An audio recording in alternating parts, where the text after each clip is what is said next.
Bonjour, c'est Chanouillette de Ludovox. Je suis à Orléans pour le festival Orléans Joue. Et je suis en compagnie de Charles Chevalier qui venait signer quelques dédicaces ici. Et puis, nous sommes sur le stand d'Atalia et donc avec le jeu, la nouvelle sortie pour la fin de l'année, Antarctica, donc chez Argentum Verlag. On peut le dire comme il faut, attention, hein, c'est dur à dire pour nous. Alors, est-ce que tu peux nous présenter un petit peu ce jeu, ses mécanismes, nous donner un petit peu envie ? Oui, bonjour. Merci de vous intéresser à Antarctica. Donc, Antarctica, c'est un jeu allemand, c'est un jeu pour joueurs.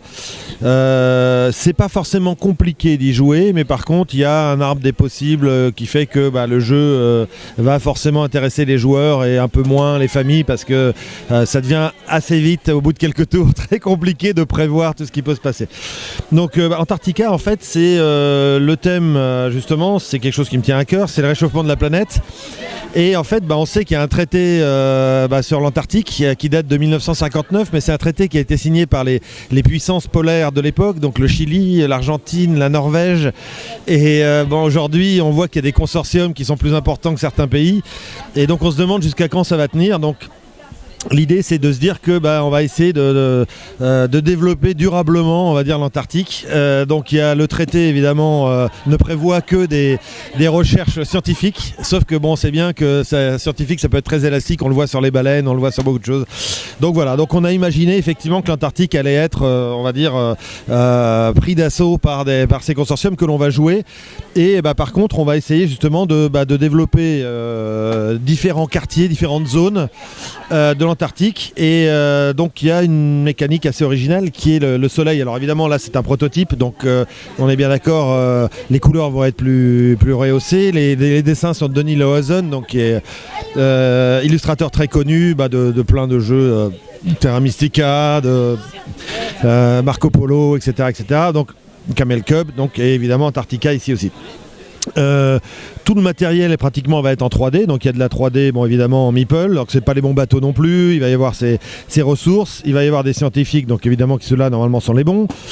Et il y a ici des bâtiments de prestige qui vont être en carton façon cactus de la diligence chez les Dudonautes, voilà. Colt Express. Colt Express, je cherchais. Je l'ai. Voilà. Non, mais c'est vrai qu'il y a tellement de sorties qu'on a du mal à. Donc l'idée c'est quoi ? C'est qu'en fait le soleil va tourner dans le sens inverse des aiguilles d'une montre, vu qu'on est au pôle sud, et il va libérer le premier bateau qui est le plus proche de lui, qui va être libéré des glaces et qui va donc aller ailleurs. Ce bateau va pouvoir se déplacer et dire tiens, je vais aller ici et je vais pouvoir donc jouer une des actions qui est permise par tous les bâtiments qui sont construits ici. Donc les actions, globalement il y en a 4, enfin il y en a une 5e qui est de ne rien faire, mais on va juste placer le bateau, mais c'est pas forcément conseillé. Donc la première action c'est construire. Construire, ça veut dire qu'on va avoir des bâtiments, donc on va montrer une carte bâtiment. On a besoin de ressources en haut, donc il y a 4 ressources de base qui sont le pétrole, le minerai, le charbon, le minerai et les éoliennes, donc l'énergie. Il y a 2 ressources secondaires, donc qui sont les usines et les laboratoires, donc on les voit ici, n'est-ce pas ? Et avec ces ressources, on va pouvoir construire donc des bâtiments. Donc, alors de nouvelles ressources, oui, là c'est le vent, c'est en direct, voilà, sans trucage. Il y a donc on va pouvoir construire des bâtiments. Alors il y a des bâtiments de prestige qui vont nous permettre de jouer sur des majorités, donc la ferme à plancton, le siège social, les antennes paraboliques. Il y a aussi des nouvelles actions, donc on va pouvoir faire de la recherche. Alors il y a la recherche en mer, recherche côtière, recherche glaciologie, donc à l'intérieur des terres. Il y a des campements qui vont nous permettre de prendre ces nouveaux scientifiques. Et enfin il y a pouvoir construire un bateau, donc le chantier naval, qui va permettre de construire le bateau là où est le soleil, c'est-à-dire il y a toujours une place vu qu'on vient de la quitter. Là on a vu que c'est le bleu qui vient de la quitter, donc il peut construire un bateau qui va se mettre dans la file. Donc évidemment on va jouer plus souvent que les autres, mais par contre les autres vont avoir droit à des cartes que l'on voit ici, qui sont des cartes, alors c'est pas les bonnes, pardon, je pense que ça doit être par là, non elles sont là. Donc ces cartes vont nous permettre des actions. Donc il y a de pouvoir prendre des scientifiques, de pouvoir en placer là où le bateau arrive un en plus, vu qu'on va jouer sur des majorités, de pouvoir avancer sur des pistes de recherche, on va voir après, et de pouvoir se servir d'un bateau comme brise-glace, c'est-à-dire qu'on va partir en même temps que le premier bateau dans le même tour. Donc on va gagner un tour de soleil en fait.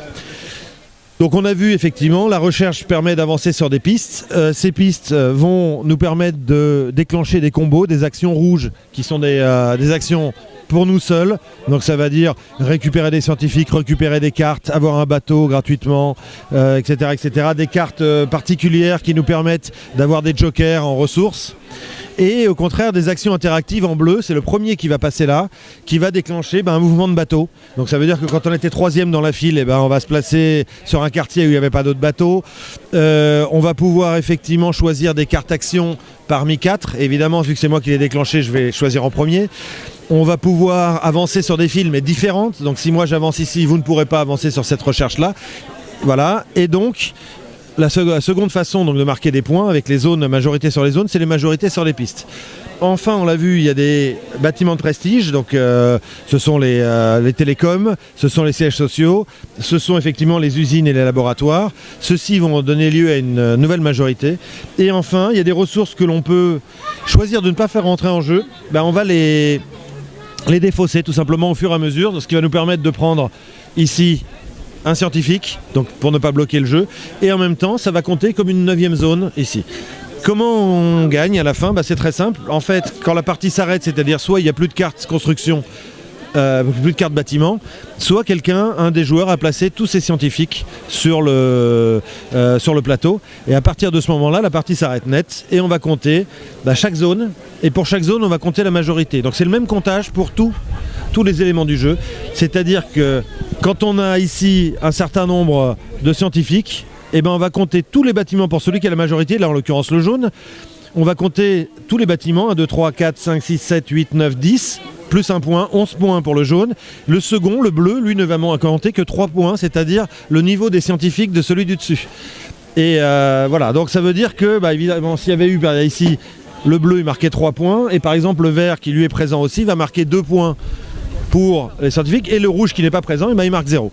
Donc les zones vont fonctionner comme ça. Les pistes, c'est de la même façon, c'est-à-dire qu'on va avoir le premier donc, qui va marquer tous les points, tous les taquets dépassés. Le second va marquer les taquets du premier, etc., etc. La zone ici compte de la même façon, et pareil, tous les bâtiments de prestige. Le premier, c'est-à-dire le majoritaire bâtiment de prestige, va compter le nombre de bâtiments de prestige construits. Le second, le nombre du premier, etc., etc. Voilà, donc jeu assez simple, 4 actions, un seul comptage.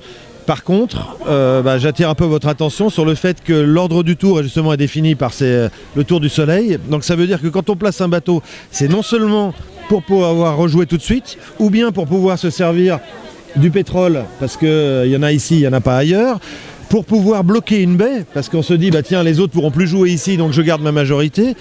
Donc ça veut dire que chaque bateau, la ressource n'est pas physique. Je ne prends pas du pétrole en main comme dans tous les autres jeux.